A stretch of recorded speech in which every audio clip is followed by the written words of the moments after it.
Jalaluddin রুমির নাম শুনেছেন? Jalaluddin Rumi, Masnavi. এই জালালউদ্দিন রুমি প্রথম যুগে মানে মসনবী লেখার আগে উনি ছিলেন বড় রূপ দবদবাওয়ালা আলেম। মানুষ ভয়ে কথা বলতো না, মজলিসের মধ্যে কেউ ভয়ে প্রশ্ন করতো না। হুজুরের রূপ দবদবা, কিতাবের মধ্যে এত মুহাক্কিক মুদাল্লাল এবং এত উপরের পর্যায়ের আলেম ছিলেন। মজলিসের মধ্যে দর্শ দিলে মানুষ সু করে নীরব, মানুষ কোনো কথা নাই, এত অহংকারী টাইপের না। আমরাও এরকম না? হ্যাঁ, আছে কোনো মায়ের ছেলে আমার সাথে বসে ডিবেট করবে, বলি না? হ্যাঁ, আমার চেয়ে কেউ বেশি, হারে বেটা তোরে 10 বছর পড়াইতে পারবো, হ্যাঁ 5টা প্রশ্ন করলে উত্তর দিতে পারবি। ওরে বাপরে বাপ, মহাসমুদ্র নিয়ে বসে আছে। হ্যাঁ, ইন্নাল। এগুলা কেন হয় জানে? এলম আকল যখন কম থাকে তখন এই নফস গোঁতাগুতি করে, বল না বেটা তুই জানোস, বল না বেটা তুই জানোস, এই উপরে উঠে যায়। নফস বড় আজীব জিনিস। সারাদিন কাজ করবেন, অহংকার শয়তান ওয়াসওয়াসা ডালবে, অহংকারের জন্য অহংকার করে বরবাদ করে দিয়েছেন সবকিছু। জালালউদ্দিন রুমি রূপ দবদবা। একদিন শামস তাবরেজ রাদিয়াল্লাহু আনহু, দেখছেন এদেরও সুহবত দরকার হয়েছে আল্লাহ ওয়ালা হওয়ার জন্য। শামস তাবরেজ আইসা বলতেছে এগুলা কি? কদ্দুর এগুলা তুমি বুঝবা না, একই আন্দাজ না, কথার আন্দাজ একই না, এগুলো আপনি বুঝবেন না। আমি বুঝবো না? না আপনি বুঝবেন না। উনি নিয়েও কূপের মধ্যে নিক্ষেপ করছে। ও কূপের মধ্যে যখন নিক্ষেপ করছে ছাত্ররা পারে না শামস তাবরেজের গলা খাইয়া ফেলতে। উস্তাদ শামস তাবরেজ যখন দেখতেছে মাইরি খাইতে হবে শেষ পর্যন্ত, উনি উঠে কূপের মধ্য থেকে এগুলো তুলে হুজুরকে দিছে। হুজুর প্রথমে খেয়াল করে না, পরে দেখতেছে কিরে কূপ কোথায়, উনি কোথায়, কিতাব কোথায়। তখন উনি বলতেছেন এটা কিভাবে সম্ভব হলো? এটা তুমি জানো না, এটা কিভাবে সম্ভব হয়েছে এটা তুমি জানো না। যখন কথোপকথন হচ্ছে সুহবতের মধ্যে এসেছে, তো শামস তাবরেজের সিনার ভিতরে তো নূরের সমুদ্র। তখন হুজুর জালালউদ্দিন রুমির ভিতর থেকে অন্ধকার আস্তে আস্তে সরে যেতে শুরু করেছে। যেই সরে যেতে শুরু করেছে, বাচ্চা আছে না, বাচ্চা, আমার ছেলে এই 15 মাসে এটা খাবে না, এটা খাবে না, এটা খাবে না, তো চকলেট নিয়ে আসছে, চকলেট দিচ্ছি খায় না। জালালউদ্দিন রুমি কিন্তু খেতে চাচ্ছে না, তো খায় না। জোর করে যখন মুখে একটু লাগাই দিছি, ও খোদা রে খোদা, আর কিছু খায় না। সে এখন ঘুরে ফিরে আমার আঙ্গুল দেখে, বুঝতে পেরে মজা লেগে গেছে। জালালউদ্দিন রুমির ভিতর থেকে যখন ওইটা সরতে শুরু করেছে, এখন উনি শামস তাবরেজকে আর যেতে দেয় না, হুজুর থাকেন। এখন উনি ওইটাই খেতে চান। কই গেছে দরস, কই গেছে ছাত্র, না, এখন ওই চকলেটের পিছনে পিছনে, চকলেটের পিছনে। 6 মাস থাকছে, থাকার পরে সিনা ভর্তি যখন নূর, জালালউদ্দিন রুমি বলতেছে হায় হায় মৌলবী হারগিজ না শুদ মৌলায়ে রুম, তা গুলামে শামস তাবরেজ না শুদ। মৌলবী কখনো মৌলায়ে রুম হতে পারতো না, মৌলায়ে রুম মানে রুমের সম্রাট হতে পারতো না, যদি শামস তাবরেজের গোলামিয়ত এখতিয়ার না করত। আপনারা বুঝতে পেরেছেন? এই জন্য সুহবত জালালউদ্দিন রুমি ছিলেন, কিন্তু রুহের জিন্দেগি ছিল না। আসলো কোত্থেকে? সুহবত থেকে। হযরত আবু বকর সিদ্দিক বলেন, ফারুকে আজম বলেন, ফারুকে আজম বলেন, ইসলামের পূর্বে যুগে ইসলামের বড় শত্রু না, এক সুহবত রুহের জিন্দেগি দেওয়ার বার ফারুকে আজম হয়ে গেছে। সুহবত আজিম জিনিস। আপনি যখন ভালো মানুষের সাথে থাকবেন, মানুষ আপনাকে, এই জন্য আমার নবী বলছে কোন মানুষকে চিনতে হলে তার বন্ধু দেখো, সঙ্গ দেখো, কার সাথে থাকে। আপনি যতই ভালো হন, যদি আপনার সঙ্গ নষ্ট হয়, মনে রাখবেন সুফিয়ায়ে কেরামকে জিজ্ঞেস করতে, হুজুর সবচেয়ে ভালো কাজ কোনটা? ভালো মানুষের সাথে থাকা। কেন? ভালো মানুষের সাথে থাকলে সুহবত মানুষের উপর ওভাবে তাসির করে যেভাবে আবহাওয়া মানুষের শরীরের উপর তাসির করে। ফারাক শুধু এতটুকু, একটা বোঝা যায় আর একটা সাথে সাথে বোঝা যায় না। কখন আপনি মসজিদে ঢুকে গেছেন আপনি বুঝতেও পারেন নাই। কেন? ও বন্ধুরা নামাজ পড়ে, বন্ধুরা নামাজ পড়ে। এই জন্য এটা হচ্ছে তৃতীয় জিনিস, বরং চতুর্থ জিনিস রুহের জিন্দেগির জন্য। পুণ্য সুখ আনে, অপুণ্যতে কি আসে? দুঃখ। অপুণ্যতে দুঃখ। আপনি অতটুকুন জিনিস আনেন যতটুকুন দুঃখ আপনি অ্যাফোর্ড করতে পারবেন। আপনি যদি অতটুকু করেন, ওই জিনিস আনিয়েন না। হারাম, আল্লাহ যেটা হারাম করেছেন ওইটা ঘরে ঢুকাইয়েন না। ওইটা আপনার জীবনকে বরবাদ করবে, আপনার পারিবারিক শান্তি নষ্ট করবে, স্বামী স্ত্রীর শান্তি নষ্ট করবে, অস্থিরতা দেখা দেবে। আপনারা মনে করছেন দূর এগুলা কবরের মধ্যে গেলে হায় হায়, না কবর না, কবর পরে, আগের দুনিয়া। এটার মধ্যে আগুন যেটা জ্বলবে সেই আগুনে আপনি নিজেকে অ্যাফোর্ড করতে পারবেন না। ওয়ামাই ইয়ামাল সুআন ইউজযাবে। আপনি এখান থেকে হিসাব নিকাশ করে তারপরে কবরে যাইতে হবে। সুতরাং কখনো হারামের টাকা ঘরে ঢুকাবেন না, রু মরে যাবে। তাইলে কি বলেছি? তিলাওয়াতে কোরআন। এরপরে তৃতীয় জিনিস যে কাজটা করবেন সেটা হচ্ছে যে সমস্ত রুহানি কিতাব আছে, তাসাউফের কিতাব, কশফুল মাহজুব, ইহয়া উলুমিদ্দিন, দাকায়েকুল আখবার, কিমিয়াউ সাআদা ইমাম গাজালি, আওয়ারিফুল মাআরিফ, বুনিয়াতুত তালিবিন, রিসালা কুশাইরিয়া, কুতুল কুলুব, লুমা, মানাজিলুস সাইরিন, এই সমস্ত যে তাসাউফের কিতাব বাংলার মধ্যে পাওয়া যায়, আউলিয়া ইকরামের জীবনী, এগুলা পড়বেন। এগুলার মধ্যে রুর গেজা আছে, রুর গেজা আছে। কিছু কিতাব তো মুর্শিদের ভূমিকা পালন করে। কিসের ভূমিকা? মুর্শিদ। কাশফুল মাহজুবকে বলা হয় যে কাশফুল মাহজুব যে পড়েছে কিতাবই ওই ব্যক্তির মুর্শিদ হয়ে গেছে। আমিও বলতেছি, যিনি বলেছেন হক বলেছেন। কাশফুল মাহজুব মেডিসিনের মতো কাজ করে, ইহয়া উলুমিদ্দিন ইমাম গাজালির মেডিসিনের মতো কাজ করে। আপনি দুই পৃষ্ঠা পরে শুইবেন, আপনার তারপরের দিন দুরস্ত হয়ে যাবে। এগুলা রুহের গেজা দান করে। কেন? কারণ এই সমস্ত আউলিয়া ইকরাম তারা বিতর্গতভাবে জিন্দা ছিলেন। চতুর্থ যেই জিনিস সেটা হচ্ছে এমন ব্যক্তির সঙ্গে বসা যেই ব্যক্তি সামাজিকভাবে, সমাজ যাকে ভালো মানুষ বলে।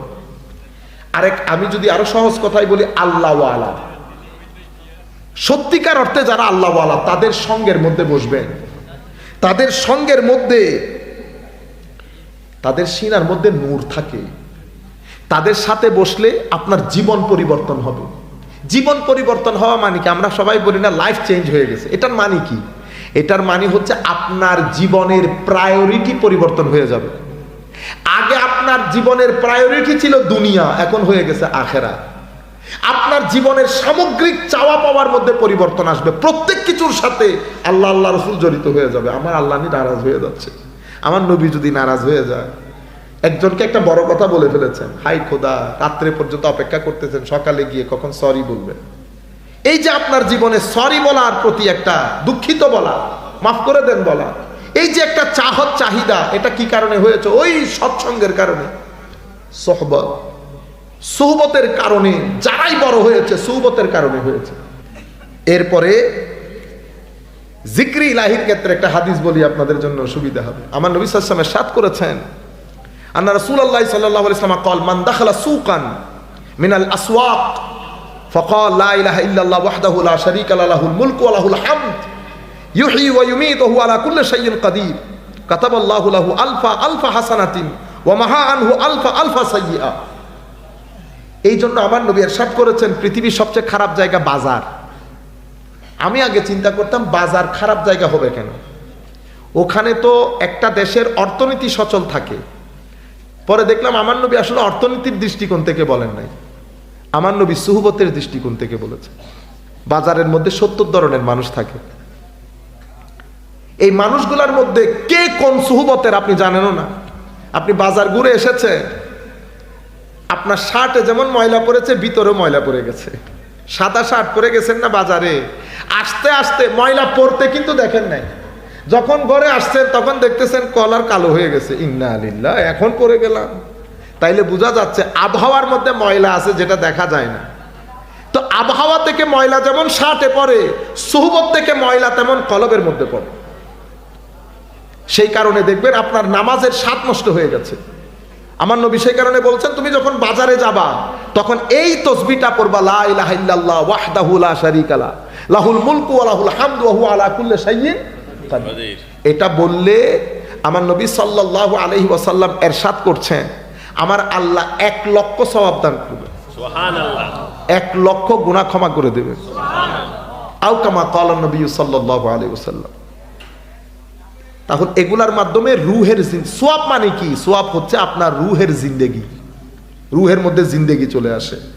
এরপরে ৫ম নাম্বারের মধ্যে খেদমতে খালক, মানুষের জন্য কাজ করা। মানুষের জন্য কাজ করা, মানুষকে সহযোগিতা করা, রুহকে যে কিভাবে জিন্দেগি দেয় আপনি কল্পনাও করতে পারবেন না। আপনি লাখ নফল নামাজ পড়ে রুহকে যে গাজা দিতে পারবেন না, সেটা এক ব্যক্তিকে ৫,০০০ টাকা দিয়ে সহযোগিতা করে আপনি অত জিন্দেগি দান করতে পারবেন। মানুষের জন্য কাজ করাকে আমাদের ধর্মের মধ্যে আজীব এক স্থান দান করা হয়েছে। এই জন্য দেখবেন সুফিয়ায়ে কেরাম, ওদের দরবারে ওনারা জিন্দা থাকতেও, ওনারা দুনিয়া থেকে চলে গেলেও মানুষকে খাওয়ানো, গরিবকে সহযোগিতা করা, এটা সুফিয়ায়ে কেরামের ধর্ম, এটা নবীদের ধর্ম। আমার নবীদের কাছে, আমার নবীর কাছে কোনো কিছু আসার আগে নবী দিয়ে দিতেন। আল্লাহর ওলিরাও পকেটে আসার আগে দিয়ে দেন। আমাদের চট্টগ্রামের এক ওলি হযরত জিয়াউল হক মাঝভান্ডারী, উনি একটু মজজুব টাইপের ওলি ছিলেন। মজজুব বললেও ভুল হবে। উনি একবার বন্ধু বান্ধব নিয়ে আসতেছেন, রাস্তায় একজনে ৫০,০০০ টাকার একটা বান্ডিল দিছে, ৫০,০০০ টাকা। তো তখনকার যুগে ৯০-এর দশকে ৫০,০০০ টাকা মানে আজকে ৫০ লাখ টাকার মতো হয়ে গেছে না? আমি হলে কি করতাম, কেউ না দেখে মতো পকেটে ঢুকায় বাসায় নিয়ে যাইতাম। সবাই তো এরকমই না। আল্লাহর ওলিরা এরকম না, কোনো লোক নীতি থাকে না আল্লাহর ওলিদের। উনি ৫০,০০০ টাকার ওই বান্ডিলকে একটা জঙ্গলের মধ্যে মানুষ চলাচলের রাস্তায় ফেলে দিছে। সবাই চলে আসছে, ওনার গ্রুপের এক ব্যক্তিকে পাওয়া যাচ্ছে না। হুজুর হেসে বলতেছে, তুলতে গেছে। কি গেছে? ও তুলতে গেছে। কয়ে বুঝে নাই, আমি কিন্তু টাকা যার জন্য রেখেছি সে নিয়ে গেছে। টাকা আমি যার জন্য রেখেছি সে নিয়ে গেছে। তো কার জন্য রেখেছে? পরে দেখা গেছে ওই এলাকা, ওই পাশের বাড়ির এক গরিবের মেয়ের বিয়ে। উনি ওই দিক দিয়ে গরু নিয়ে যাবেন চড়ানোর জন্য। তো সে গরু নিয়ে গেছে, টাকাটাও পাইছে, মেয়ের বিয়ে টাকাও জোগাড় হয়েছে। আল্লাহ মেয়ের বিয়ের টাকা এভাবে জোগাড় করেনি। তা আপনারা বলেন টাকা ভূতে জোগাইছে? টাকা কিসে জোগাইছে? ভূতে জোগায় না, আল্লাহ জোগায়। আল্লাহ এভাবে ম্যানেজ করেন টাকা। তো আল্লাহ কি বলেছেন? মিন হাইসু লা ইয়াহতাসিব, এমন ব্যবস্থা করবে তুই কল্পনাও করতে পারবি না টাকার ব্যবস্থা কেমনে হবে। তো মাওলা আমার কি করা দরকার? কত দুনিয়া বাদ দে, তুই শুধু আমার ভয়, ভীতি, খৌফ, খশিয়ত তোর মনের ভিতরে রাখ, সবকিছুর ব্যবস্থা আমি করব। সুবহানাল্লাহ। এভাবে সুবহানাল্লাহি ওয়া বিহামদিহি। এর পরবর্তীতে আমি সংক্ষিপ্ত করে ফেলতেছি একেবারে, ষষ্ঠ যেই জিনিস, আত্মীয়তা। এখানে আরেকটা পয়েন্ট আপনাদেরকে বলি, এই যে মানুষকে দেওয়া, হাসি দেওয়া একটা বিষয় আছে না, ওইটাও তো করতে পারি না। মুখ একটা এমনি বানাই রাখি, 2 মিনিট পর পর, মানে কিছু করতে পারে না। এমনিতে খুব ভালো মানুষ, একটু ইদার উদার হইলে বস বটে ফেলছি, আইও না। কোনো মানুষকে কখনো গলা ধাক্কা দেবেন না, কোনো মানুষের গায়ে কখনো হাত তুলবেন না, পারতপক্ষে কোনো মানুষকে গালিগালাজ করবেন না, পারতপক্ষে কোনো মানুষের মন ভাঙবেন না। কেন? কারণ এই 4টা জিনিস ওই ব্যক্তির যিনি মালিক উনি অপছন্দ করেন। আপনি কিন্তু ওই ব্যক্তির মালিকের ধরতির মধ্যে থাকেন, এটা মাথায় রাখেন, বেশি চালাকি করতে যায় না। আল্লাহর দুনিয়াতে আপনার চেয়ে বড় বড় লোক দুনিয়া থেকে চলে গেছে, বহুত চালাকি করছে, আমার আল্লাহ এমন দোকানি ঢুকাইছে। বুঝতে পেরেছেন? কখনো কারো গায়ে হাত তুলবেন না, এটা আমার আল্লাহ অপছন্দ করেন। আমার নবী সাল্লাল্লাহু আলাইহি ওয়াসাল্লাম ইরশাদ করেছেন, ধাক্কা দেওয়া, গালিগালাজ করা, মনে কষ্ট দেওয়া, জুলুম করা, এটা করিস না উম্মত। কারণ আমার আল্লাহ বিন্দু পরিমাণ ছাড় দেয় না, লা ইয়াতরুকুহুল্লাহু শাইআ, বিন্দু পরিমাণ ছাড় দেয় না।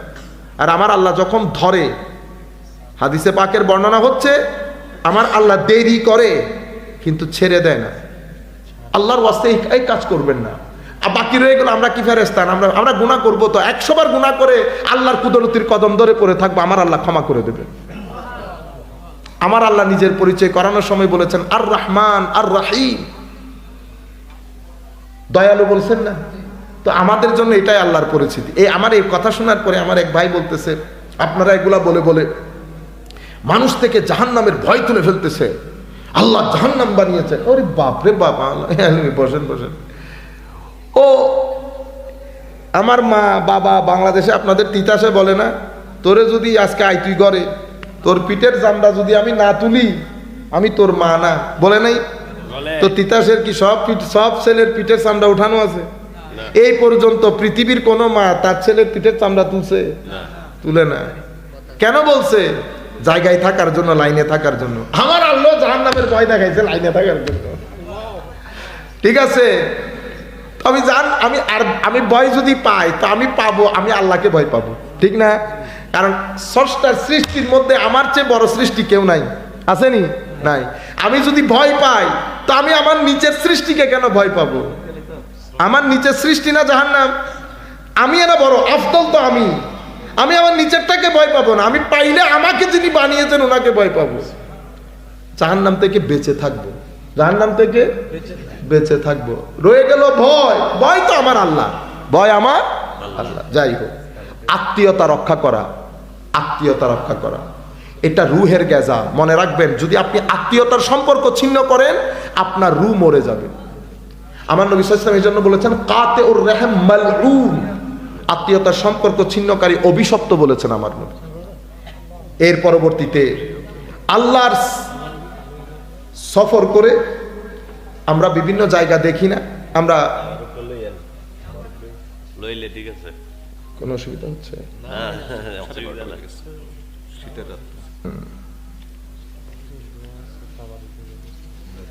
ও তাহলে আমরা শেষ করে দিই।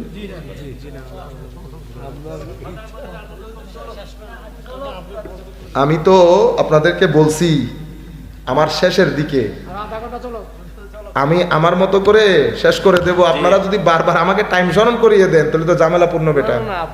স্টেজের মধ্যে কোনো কথা বললে তো আমি ডিস্টার্ব হয়ে যাচ্ছে। আমার ভাই কথা বলিয়েন না প্লিজ। আমি তো শেষের দিকে, আমি আপনাদেরকে বলছি না পয়েন্ট শেষের দিকে। আমার বাড়ি চট্টগ্রাম। চট্টগ্রাম থেকে তিতাস আসতে কতক্ষণ লাগে? অনেক সময় লাগে না? এনে উঠে চলে আসছি, আপনি তো গিয়ে ঘুমাই যাবেন, আমার আবার চট্টগ্রাম যাইতে হবে বা ঢাকায় যাইতে হবে, ঠিক না? তো আমি আইসা যদি ঘন্টা দেড় ঘন্টা আপনি টায়ার্ড হয়ে যান, আমি ঘন্টা দেড় ঘন্টার লোক না। কথা শুরু করতে সময় লাগে, শেষ করতে সময় লাগে। ঠিক আছে, একটু ধৈর্য ধরবেন আর কি। হ্যাঁ, শফিক মুজাদ্দিদি সাহেবকে আল্লাহ ধৈর্য দান করুক। তো বলতে চাচ্ছিলাম আল্লাহর সৃষ্টি দেখা, সফর করা। আমাদের এখানে মারা রাগ করে, ছেলে কই গেছে, কক্সবাজার গেছে, আরো বউ নিয়ে গেছে। না মা, রাগ করবেন কেন? দুনিয়া দেখা আল্লাহর সুন্নত। আল্লাহ আমাদেরকে দুনিয়া দেখতে বলছে কেন জানেন? একটা হচ্ছে মুখে মুখে সুবহানাল্লাহ বলা, মুখে মুখে। আরেকটা হচ্ছে আল্লাহর সৃষ্টির সৌন্দর্য দেখে সুবহানাল্লাহ বলা। ওই সুবহানাল্লাহ এখান থেকে আসে না, এটা ভিতর থেকে আসে, ঠিক না? একটা সুবহানাল্লাহ মুখে মুখে, আর একটা সুবহানাল্লাহ অন্তরে অন্তরে। অন্তরের সুবহানাল্লাহ আসে যখন আপনি আল্লাহর সৃষ্টি দেখবেন। এই জন্য আমার আল্লাহ বলছেন সিরু ফিল আরদ। সফর আমার নবীরও সুন্নত, আম্বিয়াদের সুন্নত, আউলিয়া ইকরামের সুন্নত, আমার আল্লাহরও হুকুম সফর করা। সফরের মাধ্যমে আল্লাহর সৃষ্টি দেখবেন, আল্লাহর শুকরিয়া আদায় করবেন, এটার মাধ্যমে রুহের জিন্দেগি নসিব হয়। এর পরবর্তীতে অতি মাত্রায় দরুদ শরীফ পড়া। দরুদ রুহকে কি পরিমাণ গেজা দান করে আপনি কল্পনাও করতে পারবেন না। এর পরবর্তীতে আখেরি কথা যেটা বলবো সেটা হচ্ছে নিজেকে জানা। আপনি শুধু আপনি ওই ক্ষেতের মধ্যে, ব্যাংকের মধ্যে, দোকানের মধ্যে কাজ করবে, এগুলার মধ্যে থাকবে। যদি এগুলার মধ্যেই থাকে, ওই সফরটা একবার চিন্তা করবেন। রাস্তা দিয়ে যাওয়ার সময় আশেপাশে কবরস্থান আছে না, মাথায় রাখবেন আজকে থেকে 10 বছর পরে, 20 বছর পরে, ঠিক আজকে 1924 না 1950-এর মধ্যে বলেন দেখি আমাদের এখানে 2050-এর মধ্যে আমাদের এখানে কে থাকবে? এভাবে একদিন আমার নবী সাহাবায়ে কেরাম নিয়ে দাঁড়ানো, হঠাৎ করে আমার নবী বলতেছে আমার সাহাবায়ে কেরাম বলো তো দেখি আজ থেকে 100 বছর পরে আমাদের এখানে কে থাকবে? এটা বড় আজীব আল্লাহর দুনিয়া। কেউ থাকবো না, আমরা সবাই যার যার মতো করে সফরে চলে যাব। 2050-এর পরে আসা কোনো ব্যক্তি আমাদেরকে স্মরণই করবে না। আমরা 3 জেনারেশন পর্যন্ত, এদিকে দাদা এদিকে নাতি, আমাদের বাউন্ডারি শেষ। দাদার বাবার কথাও কেউ স্মরণ করে না। আমরা দোয়া করার সময় দাদা পর্যন্তই যায়, এদিকে নাতি পর্যন্ত। উপরে দাদা নিচে নাতি, এতটুকুন আমাদের জিন্দেগি। কেউ স্মরণও করবে না আমরা আসছি চলে গেছি পৃথিবীতে। এই হাকিকতটা আমরা ভুলে যাচ্ছি। যারা এই হাকিকত চিন্তা করে নিজেকে আবিষ্কার করে যে আপনি শুধু শরীর না, আপনার ভিতরে আল্লাহ রূহও দান করেছে। এজন্য আল্লামা ইকবাল বলছে, আপনি মন মে ডুব কর পাজা সুরাগে জিন্দগি, তু আগর মেরা নেহি বানতা না বান আপনা তো বান। তুই তোর ভিতরে ডুব দে, দেখ আল্লাহ কত মণিমুক্তা তোর ভিতরে দান করেছে। মাটি তো মাটি, কিন্তু আপনি কি বললেন হুজুর স্বর্ণের খনি পাইছে। স্বর্ণের খনি আসমানে পায় না, মাটির ভিতরে পায়। মাটির ভিতরে যেভাবে মাটির ভিতরে স্বর্ণের খনি রেখেছেন আল্লাহ, ঠিক সেভাবে আপনার ভিতরেও আল্লাহ মারেফতের খনি রেখেছে। মাটির স্বর্ণের খনি যেমন খোদাই করে উদ্ধার করতে হয়, অনুরূপভাবে মারেফতের খনির জন্য খোদাই করতে হয়। আমি আমার কাজের ফাঁকে ফাঁকে সব কাজ করব, ফারাক শুধু এতটুকুন হয়ে গেছে, আমি আমার কাজে মত্ত হয়ে গেছি, দেখলে বুঝারও উপায় নাই আমি দুনিয়া থেকে চলে যাব। শুধু আজকে সবাই ঘরের মধ্যে গিয়ে বিছানায় শুয়ে শুধু চিন্তা করবেন, যদি আজকের রাতে আমার মৃত্যুবরণ হয়ে যায়, মৃত্যু হয়ে যায়, মাঝে মধ্যে অনেক ভয় লাগে না, মনে হয় যেন এখনই চলে যাব। শুধু এতটুকুন চিন্তা করে দেখেন আমি প্রিপেয়ার্ড কিনা। আমরা আল্লাহর দরবারে দোয়া করি আল্লাহ যেন আমাদেরকে ওই অবস্থায় মৃত্যু দান না করে যখন আল্লাহ আমাদের উপর নারাজ থাকবে। আল্লাহ যেন আমাদেরকে ওই সময় মৃত্যু দান করেন যখন আমার আল্লাহ আমাদের উপর রাজি, রসুলও আমাদের উপর রাজি, এবং আমার আল্লাহ যেন আমাদেরকে সে আন্দাজে জীবন যাপনের তৌফিক দান করেন। রুহের জিন্দেগির প্রতি খেয়াল করেন, রুহের জিন্দেগি আসে এমন কাজগুলা করেন, দুনিয়াতেও শান্তি পাবেন, কবরেও শান্তি পাবেন। রুহ যদি মরে যায়, না দুনিয়ায় শান্তি না কবরে শান্তি। যেই ব্যক্তি দুনিয়ার জীবন অস্থির, তার কবরের জীবন অস্থির। আল্লাহ আমাদেরকে স্থিরতা দান করুন, আমাদের ঘরের মা বোনদেরকে স্থিরতা দান করুন, তাদের মাধ্যমে আমাদের ঘরগুলাকে পরিবর্তন করুন। ওয়ামা আলাইনা ইল্লাল বালাগুল মুবিন। আসসালামু আলাইকুম ওয়া রাহমাতুল্লাহ। এটা মিলাদ পড়ে নাজুল ভাই,